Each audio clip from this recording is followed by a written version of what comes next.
السلام عليكم.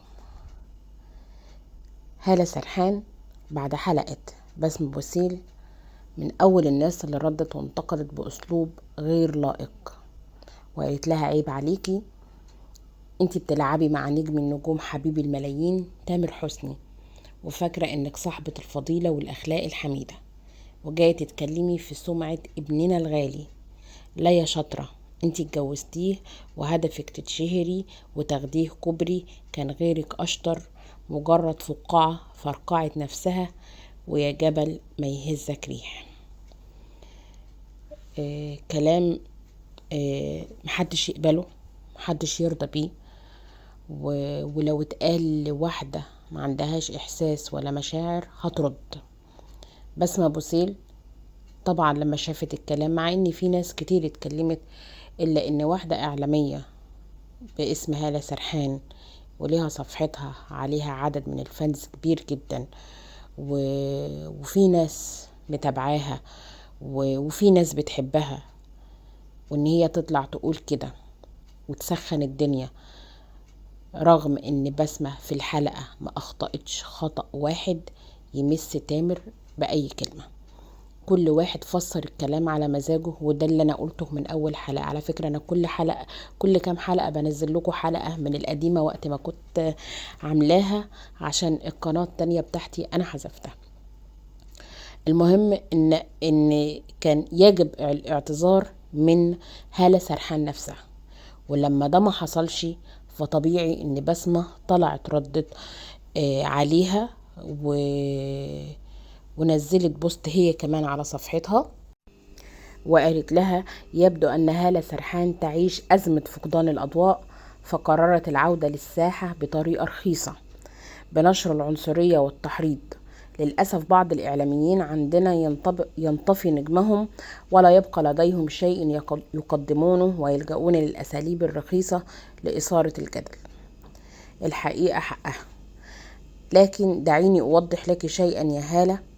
المغرب معروف بتاريخه العريق، حضارته الراسخة، وشعبه الأصيل الذي صنع أمجادا لا يمكن لأحد إنكارها، خصوصا من أولئك الذين قضوا حياتهم في التطبيل والتملق من الغريب.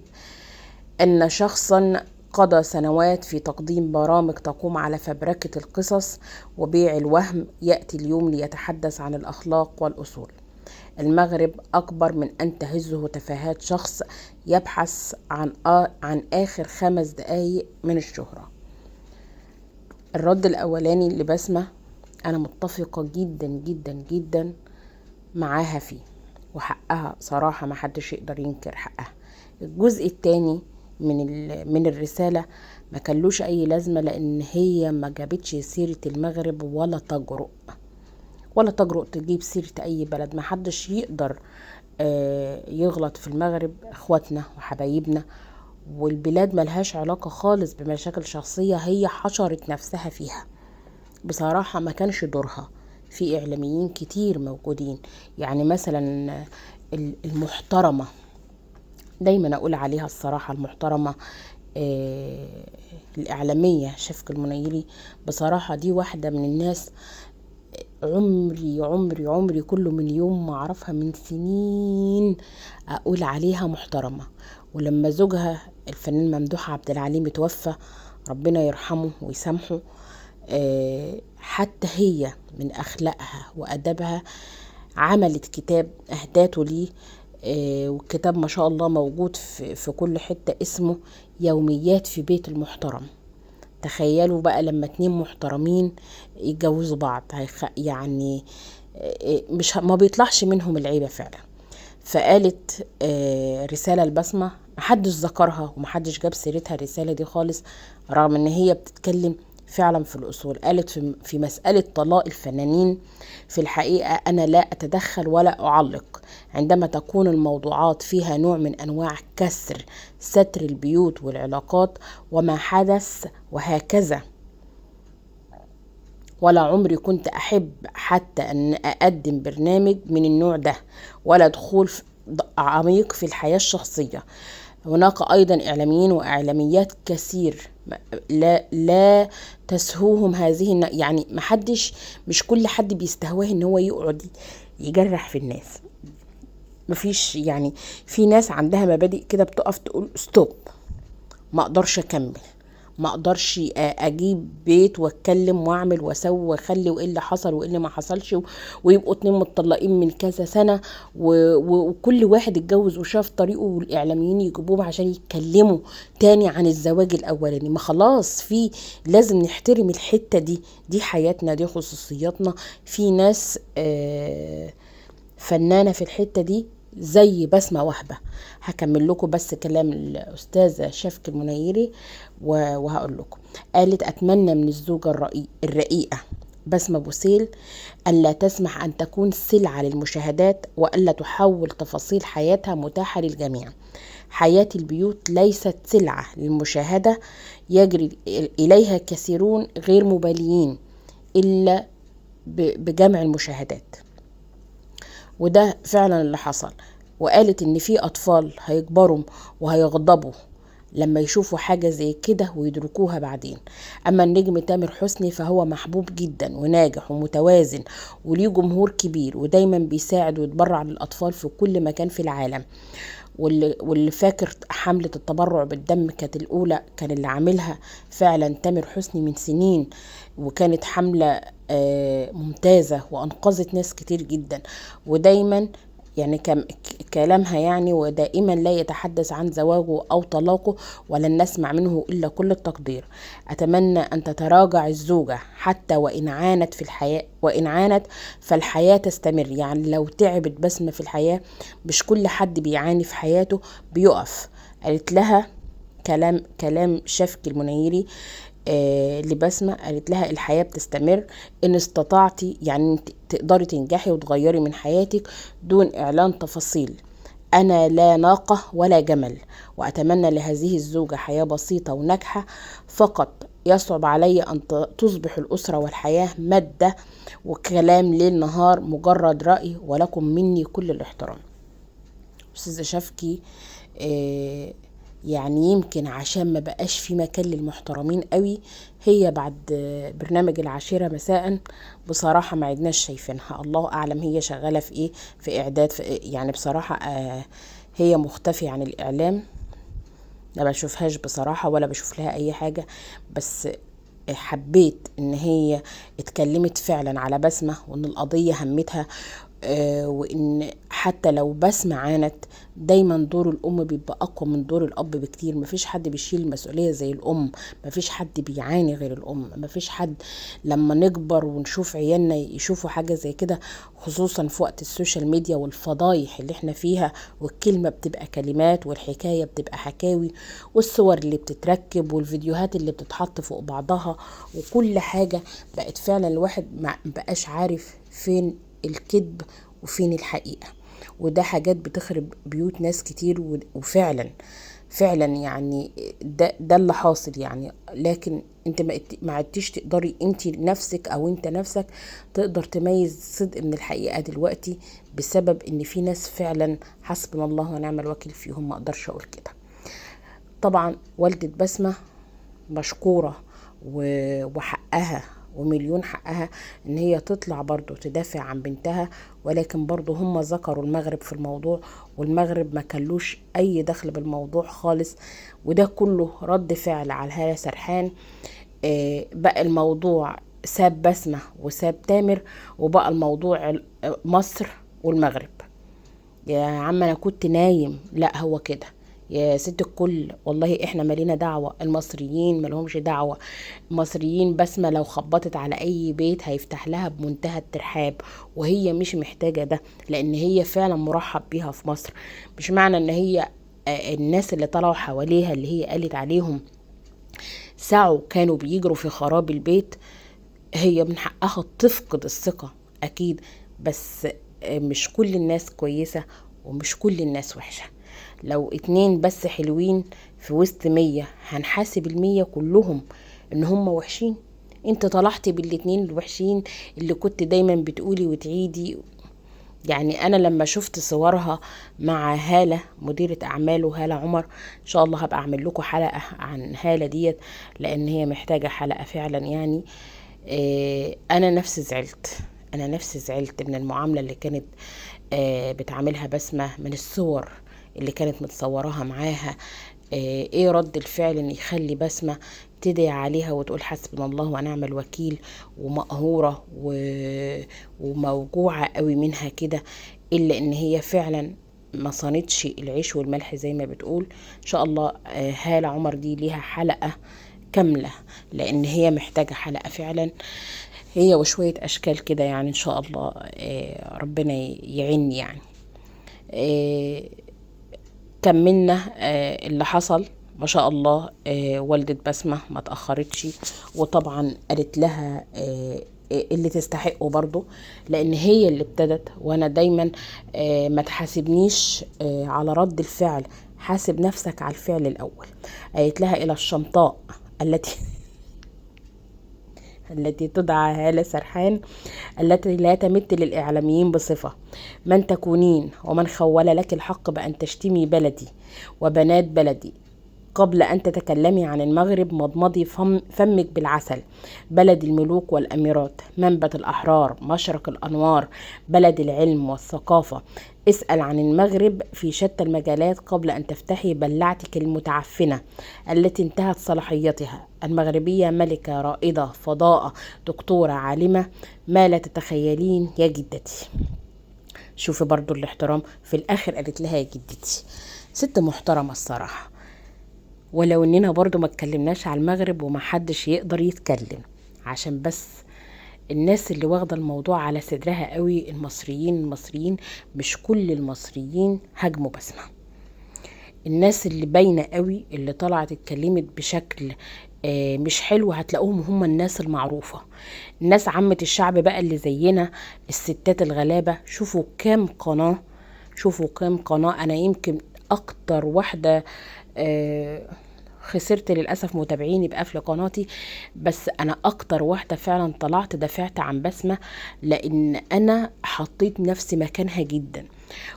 وبعدين بقيت أتفرج على اللقاء اللي هي عملته مع محمد قيس مرة واتنين وتلاتة. طب فين سيرة تامر؟ طب فين الغلط؟ طب هما بيتكلموا عن مين؟ فلقيت ان هما قاصين مقاطع معينة، يعني مقاطع معينة، والناس تحط الفيديو جنب صورة تامر ان هي بتتكلم كده على تامر. ماذا الناس كلها اتفرجت على المقاطع، مش كل الناس قدرت ان هي تجيب الفيديو نفسه كامل مكمل تتفرج عليه. مثلا الفنانة فريدة سيف النصر طلعت قالت انا اتفرجت على الكلام ونفس الكلام اللي انا قلته، لان انا استغربت ليه كمية الهجوم على الحلقة وايه اللي بسمة قالته. لا البنت دي بقى غلطت في جوزها ولا ابو عيالها وقالت بقى كلام. فطبعا انا اتفرجت على المقاطع، فاكيد قبله كلام وبعده كلام، فانا مش عارفة ايه الكلام. يعني انا مش عارفة ايه الكلام اللي ممكن بسمة تكون قالته لدرجة ان هي قلبت على تامر مرة واحدة، رغم ان هي كانت بتقول الانفصال ده احنا انفصال كازواج، لكن احنا اصحاب كويسين جدا وعلاقتنا بعد الانفصال احسن ما كنا متجوزين، وولادنا ملهمش دعوة بقرارنا، احنا قررنا ان احنا نفضل كويسين طول العمر مع بعض، وتامر جدع وتامر بيساعدني. واول اغنية من اول اغنية في الالبوم دي كانت عجباني، وهي كانت بتاعه تامر اصلا، واداها لي ومبروك عليكي يا بسوم، وبارك لها طبعا على التتر بتاع نعمة الافوكادو والرباعيات اللي عملتها في المسلسل، وصوتها كان حلو جدا لدرجة ان احنا ما تخيلناش ان دي بسمة بوسيل غير من التترات. طب ايه اللي حصل؟ فانا بصراحة دخلت اشوف ايه اللي حصل زي الناس، ما انا عايزه اعرف. فطبيعي ان انا لازم اجيب الحلقه من اولها، ورغم ان الحلقه فيها قط كتير وحاجات كتير مقطوعه، وحتى من الحلقه نفسها ككامله في وقفات، لكن كحلقه لذيذه ممتعه. البنت بتتكلم بمنتهى الثقه، عارفه كويس جدا هي بترد وبتقول ايه، وكانت بتتلاشى ان هي تغلط وتجرح في حد. لما بكت في الحلقة في ناس كتير اعتقدت ان هي بتبكي من ظلم تامر حسني ليها او لكن كانت الحتة اللي فعلا بكت فيها لما جابت سيرة والدها وقالت انا اقسم بالله لو والدي ما كانش عايش وموجود انا كنت انتحرت. دي الحتة اللي بكت فيها بسمة، وكانت بتتكلم اصلا عن ابوها وان هي ما تقدرش تزعله، وهو كان نفسه ان هي تعيش سعيدة. وطبعا كل الكلام احنا عارفينه، وكلنا شفنا الحلقة مرات ومرات، مش لازم ان انا احكيها تاني. كل اللي حصل من وقتها لحد دلوقتي فيما بعد الحلقة، يعني فيما بعد الحلقة الدنيا هي اللي قامت والناس اللي قوموها. مثلا الأستاذ المحترم الإعلامي الكبير خير رمضان لما طلع وهاجم بسمة تاني يوم بالظبط الحلقة ما نزلت، وقال بنفس اللفظ، انا مش عارفه ليه هو غير كلامه بعدها بصراحه. زعلت منه اكتر ما انا زعلانه يعني، حتى خليك على مبدأك. قال بنفس اللفظ ان بسمة اجادت فن التمثيل في الحلقه، وان هي ممثله متمكنه واستعطفت الناس، وقدرت ان هي باسلوبها الراقي الحلو برزانتها وهي قاعده ان هي تخطف الانظار، وكان هدفها ان هي تضرب في النجم تامر حسني. هي خالص ما جابتش سيرة النجم تامر حسني، هي حكت على نفسها هي، عن كلامها هي، عن احساسها هي كأنثى، وقد ايه هي حست ان هي اتوجعت، وان هي في سن صغير ما قدرتش تحكم على مشاعرها، وفي حاجات بدتها على يعني اي حاجة تركن جنب المشاعر. واحنا كلنا في السن ده عشان ما حدش ابدا يفكر ان هو بيقدر يحكم على قلبه ومشاعره وهو لسه صغير. احنا كلنا في الفترة اللي اتجوزت فيها بسمة سن مراهقة، احنا ما بنقدرش نقيم مشاعرنا زي ما هي، ومع ذلك الست سعت ان هي العلاقة دي تستمر، وكانت بتقول انا اكتر حاجة تهمني في الحياة عيلتي، وان انا فضلت متمسكة وبسعى ان الحياة دي ما تخربش، وان البيت ما يتشتتش عشان ولادهم. ولكن ما قدرتش اكمل اكتر من كده، وزي ما الجواز اسمه ونصيب وربنا حلله، الطلاق برضو ربنا حلله، بدليل ان كذا حد بعد كده عفوا كذا حد بعد كده حاولوا ان هم يرجعوهم لبعض والصلح يحصل.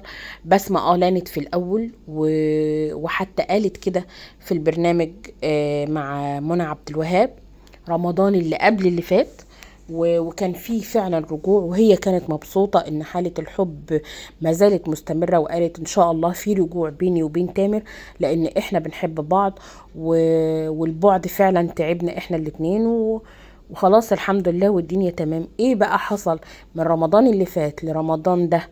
في حاجات كتير اكيد حصلت واحنا مش بينهم، ومش لازم نبقى بينهم، لكن احنا بنعرف اللي هم عاوزيننا احنا نعرفه. احنا ما نقدرش يعني مثلا تامر حسني كتوم جدا، حتى لو هو عامل ايه احنا ما بنعرفش حاجة من تامر نفسه. البوست الوحيد اللي نزله عن هالة عمر، وان شاء الله هقوله لكم في الحلقة بتاعت هالة عمر، وان هو كان بيبرر ده طبعا بعد الهجوم اللي حصل على تامر حسني بعد البوست اللي نزلته بسمة بوسيل يوم فرحها. ده البوست اللي هو شرح فيه مين هي هالة عمر، وايه وضعها وحكايتها، وانا ليه حضرت الفرح، وليه ما اهتمش وقتها بكلام بسمة، رغم ان هي قالت ان هي سبب خراب البيت. الإعلامية حمامة السلام اللي حاولت ان هي تلطف الدنيا وتعتذر عن هالة سرحان. فانا بقول لبسمة طبعا مشكورة ولفتة حلوة منها محدش يقدر ينكرها، لكن محدش بيعتذر عن حد، ومحدش بيشيل ذنب حد. من افسد شيء فعليه اصلاحه. انتي واحدة ولا كان ليكي في الطور ولا في الطحين، فما كانش يجب ان انت تدخلي نفسك في الموضوع. يعني انت ولا انت على الساحة ولا انت على التلفزيون فبتقدمي برنامج فبتعملي ترند، ولا حد شايفك، ولا حد دلوقتي بيدور عليكي، وخلاص انت يعني ايه في سن دلوقتي يقال عليه دلوقتي خلاص توبي بقى واقعدي كده لربنا، ويعني ايه ما كانش ليكي دعوه، ما كانش ليكي، مش عايزه اقول كلام مش يتحسب عليا، بس ما كانش ليكي دعوه. ومع ذلك انت لما اتكلمتي بالشكل ده وحسيتي ان الدنيا كلها عليكي، كان يجب ان انت تقولي ان انت ما تقصديش او تبرري موقفك باي شيء ما، زي ما طلعتي وغلطتي من غير ما يكون ليكي دور في الموضوع. وبعدين بتقولي ابننا الغالي هو تامر ابنك لوحدك، ما هو تامر زي ما ابنك وابن غيرك وابن مصر وابن البلد. بسمة برضو دي ليها ناس، وعلى فكرة بقت بنتنا. يعني احنا بندافع عن بسمة مش عشان هي مغربية، احنا بندافع عن بسمة اولا عشان هي مصرية، وعشان هي امرأة، وعشان هي حست ان هي اتغدر بيها واتجرحت هنا في البلد دي. فاحنا محدش يتجرح عندنا، احنا محدش يتجرح عندنا. لو خبطت على اي باب في مصر مفروض يكون مرحب بيها، لان هي ما عادتش ضيفة، هي بقت من اهل البلد. هي خلاص ال3 اولاد مصريين، وهي بقت مصرية، وكانت زوجة راجل مصري. وهو نفسه لما حصل كده، هل تامر شكرك باللي انت قلتيه؟ هل جه خبط عليكي قالك برافو يا ماما ابنك الغالي، شكرا يا ماما ان انت طلعتي غلطتي في مراتي وقللتي منها وام ولادي واتهمتيها ان هي كانت جايه تركب عشان تتشهر؟ ما هي اصلا كانت مشهوره، وهو عارفها برضو وهي مشهورة، ووقف طريقها لما كانت هتتشهر اكتر. فهي خيرها، وهي اختارت ان هي تبقى زوجة وام. ايا كان الكلام اللي بيتقال على بسمة قبل الجواز وتامر ومش عارف ايه، بصراحة انا يا جماعة عشان في ناس بتزعل مني، انا في حتة الخيانة ومش الخيانة والكلام اللي بيخش في ناحية محرمات، انا ما اقدرش اقوله. مش ما اقدرش اقوله عشان ان انا خاف اقوله. اولا انا طالما ما شفتش حاجة بعيني يعني مش صور، بعيني ما شفتش حاجة بعيني، ما اقدرش اقول. ولو شفت بعيني ما اقدرش اقول. اولا لان ربنا اسمه الستار، واللي يزعل من كلامي على عيني وراسي، واللي يقدر اللي انا بقوله ويفهم وجهة نظري برضو على عيني وراسي. انا ما اقدرش ان انا اطلع اقول مثلا زي ما الناس بتقول ده تامر حسني خان بسمة بوسيل مع يارا السكري واتجوزوا 3 سنين في السر وما اعرفش ايه. برضو هنزل لكم كلام بسمة نفسها لما نكرت نفسها، يعني ايه، خلي الحلقة عشان ما احرقهاش.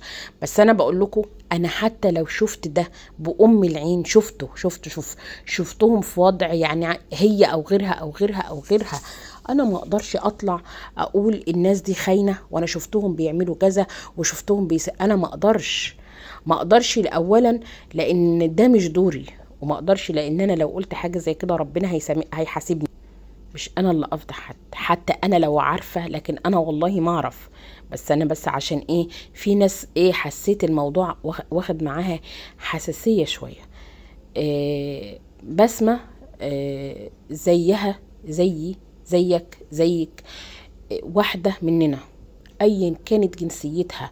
ملوش علاقة يا جماعة ان انا اتعاطف مع واحدة ست، امرأة مقهورة مكسورة موجوعة مجروحة مدبوحة، وثقت في حد ثقة عمياء لدرجة ان هو السند والاب والاخ والصاحب وكل حاجة، وانا اديك الامان واريح عليك قوي وانت تذبحني. دي اللي انا بتكلم فيها. يعني برضو بس يعني تامر لو كان متجوز اي واحدة تانية وحسينا نفس الاحساس برضو كنا هندافع. يعني احنا مش بندافع عشان بسمة لوحدها وان محدش معاها وان هي عشان في بلد غريب. لا الموضوع مش كده خالص، وليه ابعاد تانية. الموضوع ان انا احس بيكي كست. هو الراجل ممكن يحس بيكي كست؟ اذا كان الراجل هو اللي بيوجعنا، الراجل هو اللي بيضغط علينا لحد الواحدة ما تنفجر، ما تبقاش هي عارفة احنا بالليل ولا الصبح، تبقى فعلا بتقوم من النوم تنام يعني لولا الحمام ممكن ما تقومش، ولا بتحس بجوع، ولا بتحس بهدف في الحياة، ولا بتحس براحة، ولا بتحس بأي حاجة في الدنيا كويسة. فأنا ليه خليني منتظرة ان ممكن راجل يقف يدافع عني حتى لو مين؟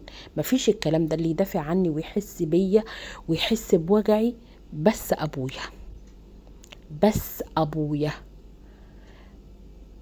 مفيش حد تاني بعد ابويا. يعني حتى امي الام، يعني بتكلم على الام، يعني مش امي انا، يعني ربنا يرحمها ويسامحها يا رب. دايما هتقف معاكي وتحسي بيكي، بس هتيجي عند حتة الطلاق وخراب البيت تقولك لا الا الطلاق الا خراب البيت.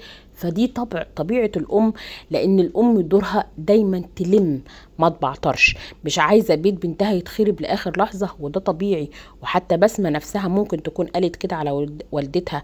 ومش بس الام المغربية ولا الام المصرية ولا السعودية ولا الجزائرية، كل العرب احنا عندنا كده، احنا عندنا الانفصال ده يعني شيء إيه عارفة اللي هو ايه، احنا بنعامله كأنه حدود الله. يعني احنا بنعامل الجواز على انه شيء عادي، ونيجي عند الطلاق رغم ان هو يعني ايه ابغض الحلال وكل حاجة، ولكنه حلال يعني مش حرام. إن استحالت العشرة، ومع ذلك إن استحالت العشرة هوت واتطلقنا وكل حاجة، وبعد كده خلاص خدي وقتك وارتاحي وهدي نفسيتك وعصبيتك، وبعد كده تلاقي نفسك فعلا لو جالك عريس واتنين هتلاقي نفسك انت بنفسك محدش هيخاف على ولادك قد ابو ولادك. فهتبقي في حيرة من امرك، فهتضطر تضحي تاني بنفسك تاني وبسعادتك تاني عشان خاطر ولادك، وترجعي لابو ولادك. وربنا سبحانه وتعالى نفسه قال وبعولتهن احق بردهن.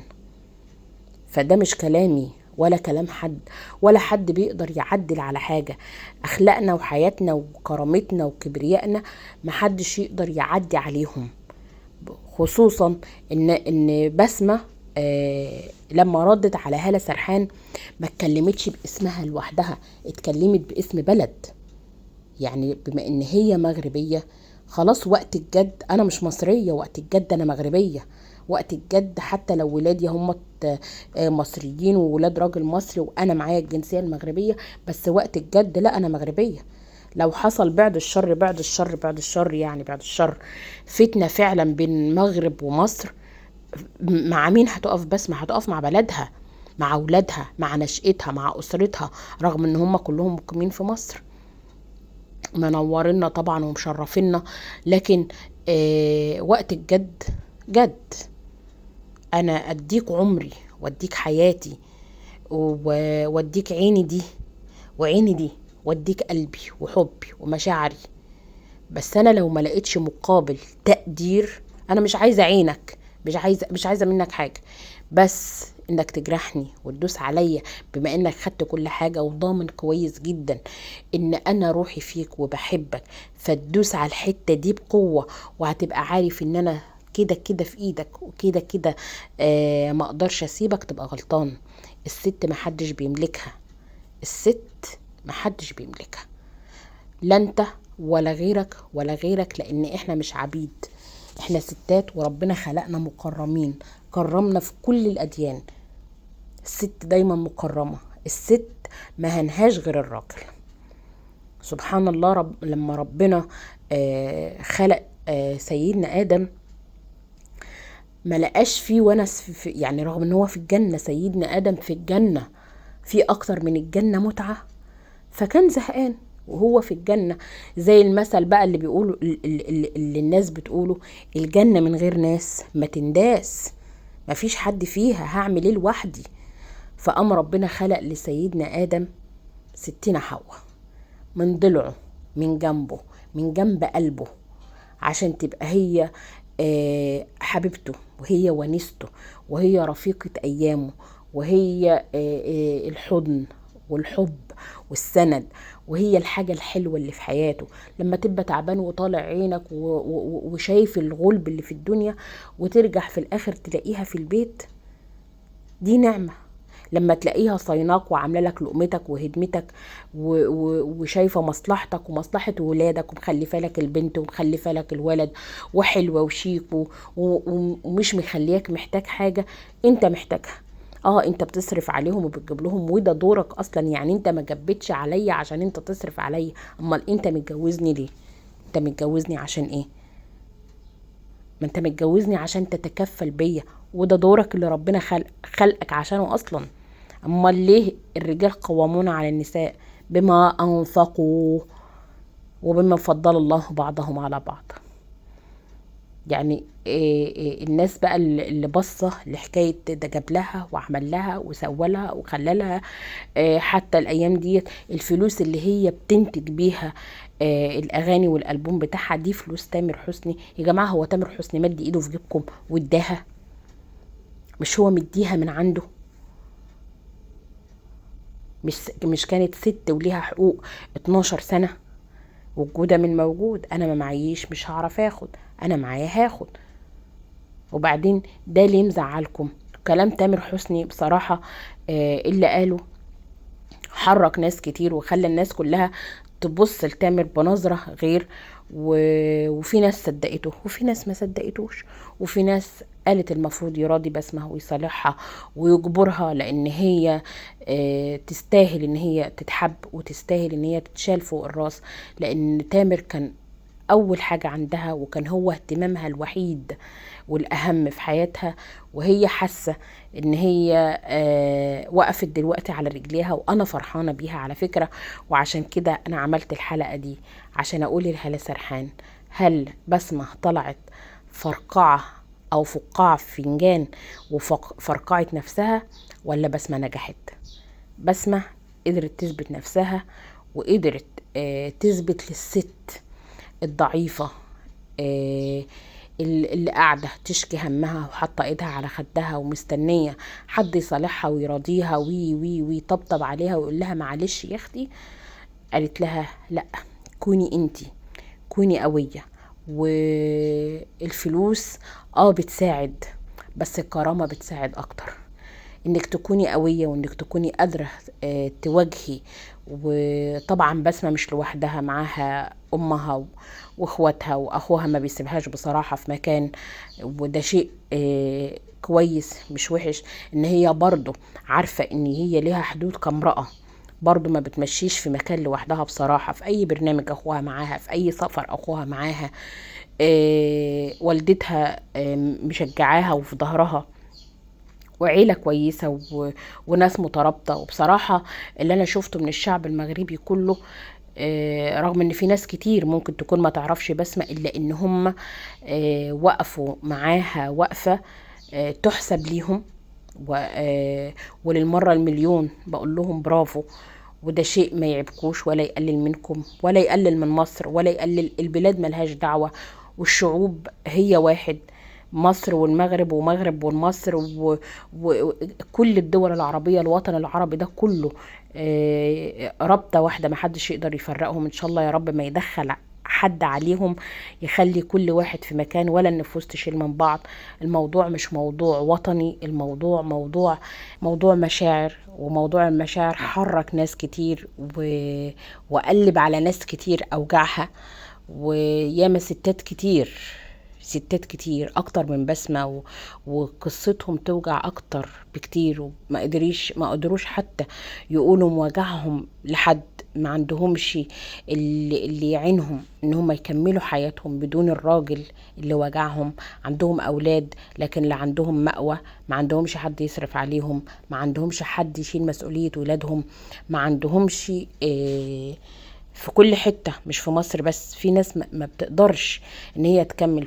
في واحدة بتبقى مضطرة آسفة رغم كسرة نفسها ووجع قلبها ان هي تعيش مع نفس الشخص تاني بنفس الوجع بنفس المواقف عشان ولادها. مش كل الست بتقدر تاخد الموقف ده، لان ممكن ست يكون عندها القوة والاستقلال المادي ان هي تقدر تقف على رجلها وتواجه الحياة بيها وبولادها، وتقف تكون ست ب100 راجل. وفي ست برضو بتبقى ست ب100 راجل ولكن الامكانيات ما تسمحش. مقارنة بالحاجات اللي بتحصل، الست بتقدر تتحمل الألم في كل شيء، بتقدر تتحمل المسؤولية في كل شيء. لو واحدة ست في عز شبابها وعندها أطفال أولاد، ممكن تترمل وتعيش وتكافح عشان ولادها لحد ما توصلهم لبر الأمان وتنسى نفسها. الراجل لأ. فمحدش يقارن الست بالراجل، ولا مشاعر الست بمشاعر الراجل، ولا ألم الست الداخلي بألم الراجل. الراجل ده يعني انا بحس ان هو يعني ايه، ما بيتألمش. انا بحس ان هو يعني ايه ساعات كتير كتير. يعني إيه القهر عنده ده مجرد مثلا إيه ساعات، في حين ان الست بنفس الموقف ممكن تبقى مقهورة سنة ومش قادرة ترجع لطبيعتها، ومش قادرة الضحكة ترجع لوشها زي ما كانت بسبب نفس الموقف. هو تخطاه وعداه بسهولة، والست لأ، ما زالت. فعشان كده الرسول صلى الله عليه وسلم أوصى الرجال في حجة الوداع وقال: رفقا بالقوارير. الحقيقة لم يرفقوا بنا يا رسول الله، مفيش حد بيرأف بينا ولا بيرفق بينا، ولا حد أصلا بيهم وجعنا. الدنيا زي ما انتوا شايفين بقى كل حاجة فيها بسرعة، حتى الجواز بسرعة والطلاق بسرعة.